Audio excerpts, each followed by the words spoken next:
Арбаңыздар ардактуу телекөрүүчүлөр, назарыңыздарда футбол жаңылыктары. Катарда өтүп жаткан дүйнөлүк чемпионатта Е жана F тайпаларында экинчи беттештер орун алды. Алардын жыйынтыгы боюнча Катардан кийинки плей-оффко чыгуу мүмкүнчүлүгү жоготкон дагы бир команда аныкталды. Бул Канада.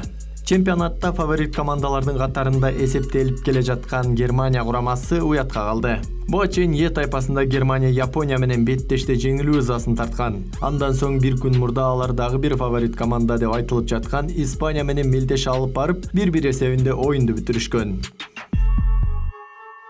Мындай көрсөткүч менен алар тайпада эң акыркы орунга түшүп калды. Алар эми тайпадан кантип чыга алат? Дагы деле мүмкүнчүлүктөр барбы? Бул суроо учурунда миллиондогон футбол күйөрмандарын ойлонтууда. Буга жооп катары чет өлкөлүк басылмаларда группадан чыгуу үчүн Германия Коста-Риканы жеңиши жана Япония Испанияны утушу керек дешет. Япония Испанияны жеңсе же тең чыкса, анда немистер кошумча көрсөткүчтөр боюнча экинчи орунга чыгышы мүмкүн. Туура, биринчи учурда бул күмөн. Анткени Луис Энрикенин командасынын даярдыгы абдан жакшы деген ойлор айтылууда.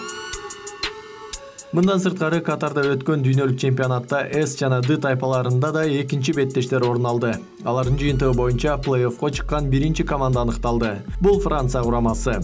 Гана курама командасынын машыктыруучусу Отто Аддо ФИФАга нааразы экенин билдирди. Анын айтымында дүйнөлүк чемпионатта Африкалык командаларына аз орун берилген.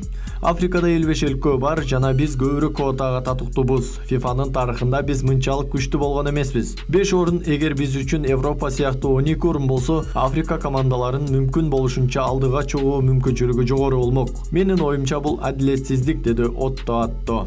Бүгүнкү күнгө алынган спорт жаңылыктары ушул болду. Көрүшкөнчө аман болуңуздар.